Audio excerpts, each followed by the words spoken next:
All right, welcome to our in-depth analysis of one of our listings, 6255 Alexander Street, 18 units located in Norfolk, Virginia. So we'll walk through every aspect of this property from its investment highlights to its performance and market comparables. Whether you're an investor or a broker or just curious about the market, this video is for you. Now, let's start with the basis. The property was built in 1977 and is priced at 1.575 million, again 1.575 million, which breaks down to 87,500 per unit. Situated on 0.46 acres, the property includes two-story buildings totaling 11,000 square feet. Each of the 18 units averages about 664 square feet with a mix of 8 one-bedroom and 10 two-bedrooms. Now, this property's layout is ideal for attracting tenants with a balance of affordability and space. One-bedroom units provide a cozy yet functional environment for singles or couples, while two-bedroom caters to small families or roommates. The building's two-story design enhances accessibility and aesthetics, blending well with the surrounding neighborhood. Now, location is everything in real estate, and 6255 Alexander Street delivers. Located in Norfolk, this property benefits from proximity to major highways like I-64, I-264, and Granby Street. It's 10 minutes within key employment hubs of Norfolk International Airport. Now, it's not just about the convenience, though. The property's location ensures a steady demand for rental housing. Norfolk's diversity and diverse economy, supported by the military, healthcare, and education sectors, this creates a robust tenant base. The city's ongoing infrastructure projects further enhance its long-term appeal. So, as a thriving economic hub to over 1.7 million residents in the Hampton Roads, major employers include Naval Station Norfolk, the world's largest naval base, and the Norfolk Naval Shipyard, which anchors the local economy. Now, this stable demand for rental properties makes Norfolk a prime market for multifamily investments. Additionally, Norfolk boasts a vibrant cultural scene with attractions like the Chrysler Museum of Art, the Waterside District, and Virginia Zoo. These amenities enhance the quality of life for residents, making a city an attractive place to live and invest. There's undergoing major significant transformations. The 3.9 billion Hampton Roads Bridge-Tunnel expansion is set to enhance regional connectivity by 2027, reducing commute times and supporting economic growth. The Atlantic Park, a $350 million project backed by Pharrell Williams, will feature a surf park, dining, retail, and residential spaces, further boasting and boosting Norfolk's appeal. Now, the recently opened Rivers Casino in Portsmouth has already made a substantial impact creating jobs and attracting visitors. Together, these projects illustrate the region's momentum and potential for increased property values. So let's jump into the numbers. Now, the property offers a cap rate of 6.99 and with a pro forma 7.92 with a price per square foot of $131.80. Now, the current rent averaged $871 for one bedroom and $961 for two bedrooms, with potential for growth to $950 and $1,075 respectively. When you look at the gross schedule rent projected at $198,000 with effective gross income rising to $211,000 after accounting for minimal vacancy rates. This positions the property as a strong performer in the market with room for further optimization. So look at this document here. We'll start at the top, right? Loss, the gain, the lease. This is the delta between the lowest rent at the property to the highest, which is about 9.6%. You have physical vacancy. This is people who are not there. People move in, people move out at standard apartments. So we're factoring about 4% over the course of the year. Bad debt, this is non-collected payments for delinquencies and people not paying rent. Standard with multifamily. You have to underwrite this because very few properties people pay rent 100% of the time. So we have to be mindful of that when we're underwriting properties. So we're articulating that, the effective gross income is going to be $189,000. And that's before expenses and before debt service. So real estate taxes, the current is $15,000.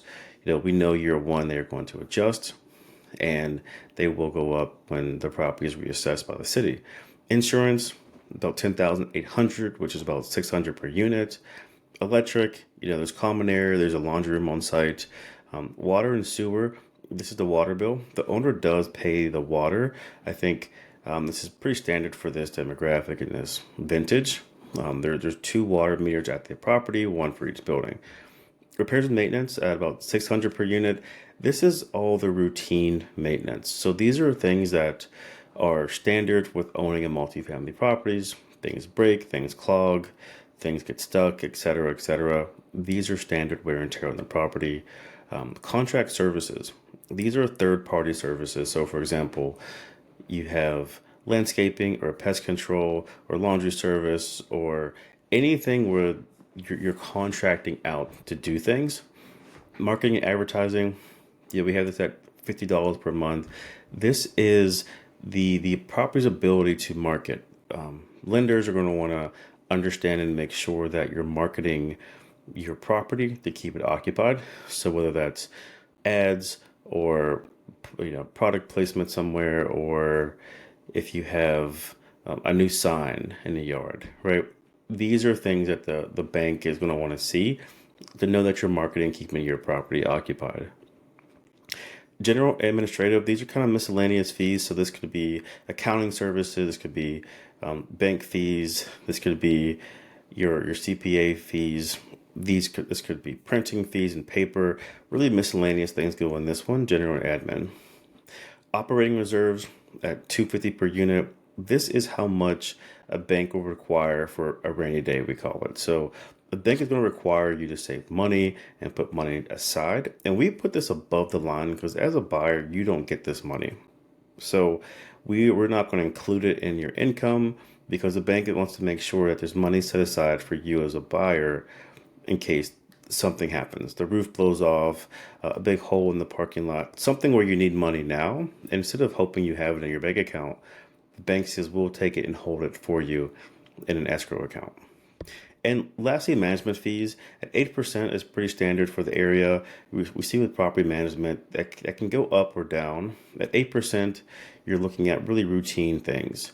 Now, some companies do have leasing fees or other fees that are associated with services and added value. So you be sure when you're looking at a property management company, you're paying attention to that.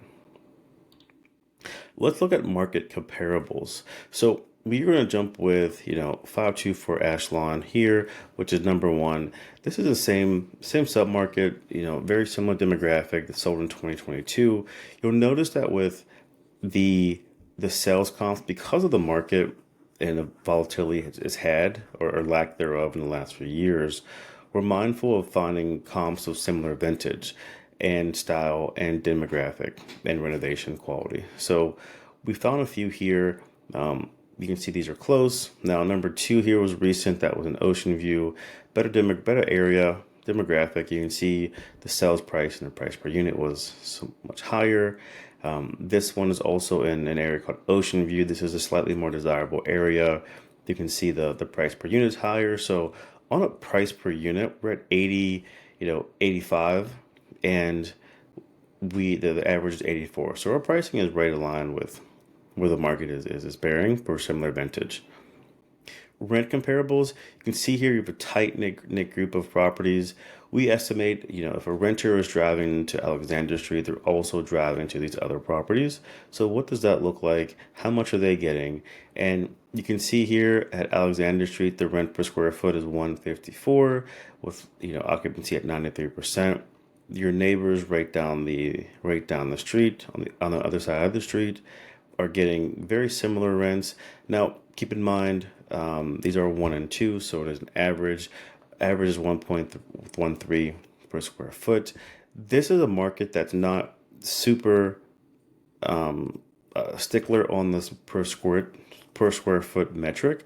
Now, it's hard to make sure all these square feet are accurate by other mom and pops and smaller deals.